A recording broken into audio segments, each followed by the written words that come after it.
तर्जुमान पाक फौज ने कहा है कि इस बुज़दिलाना भारतीय सरपरस्ती में किए गए हमले के मंसूबा साजों, सहूलतकारों और हमलावरों को कैफरे किरदार तक पहुंचाया जाएगा और भारतीय मकरूज चेहरे को दुनिया के सामने बेनकाब किया जाएगा। वजीर आजम ने भी एक बयान में हमले की शदीद अल्फाज में मजम्मत करते हुए कहा है कि भारतीय सरपरस्ती में काम करने वाले दहशतगर्दों का मासूम बच्चियों पर हमला उनकी बलोचिस्तान में तालीम दुश्मनी का मुंह बोलता सबूत है।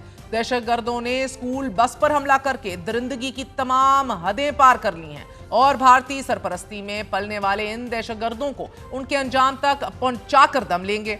वजीर आला बलोचिस्तान सरफराज बुगटी ने प्रेस कॉन्फ्रेंस करते हुए यह दावा किया है कि इस तरह के वाक़ये की ठोस इंटेलिजेंस रिपोर्ट्स थीं कि भारत बलोचिस्तान में हमले की तैयारी कर रहा है, लेकिन मासूम बच्चियों को निशाना बनाया जाएगा, इसकी तवक्को नहीं थी।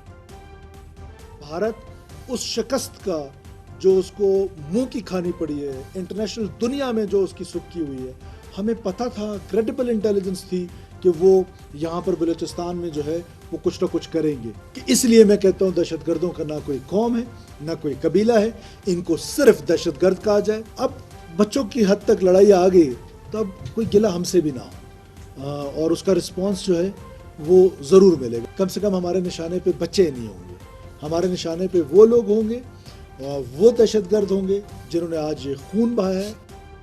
स्कूल बस पर दहशतगर्द हमले की कायम मकाम अमरीकी सफीर नैटली बेकर ने भी शदीद अल्फाज में मजम्मत करते हुए इसे बेगुनाह बच्चों का कत्ल करार दिया है और ये भी कहा है कि किसी बच्चे को स्कूल जाने से कभी खौफजदा नहीं होना चाहिए। हम पाकिस्तान में इस तशद्दुद के खात्मे के लिए काम करने वालों के साथ हैं। नाज़रीन, पाकिस्तानी पार्लियामेंट ने भी दहशतगर्द हमले की मजम्मत की है और इसे भारत का बुज़दिलाना इक़दाम करार दे दिया है। ऐवान से खिताब में वफाकी वज़ीर इत्तलात अता तार ने कहा है कि भारत जंग में नाकामी का बदला बच्चों से लेने पर आ गया है और हुकूमत इस वाक़े की मुकम्मल तहकीकात करके सामने लाएगी।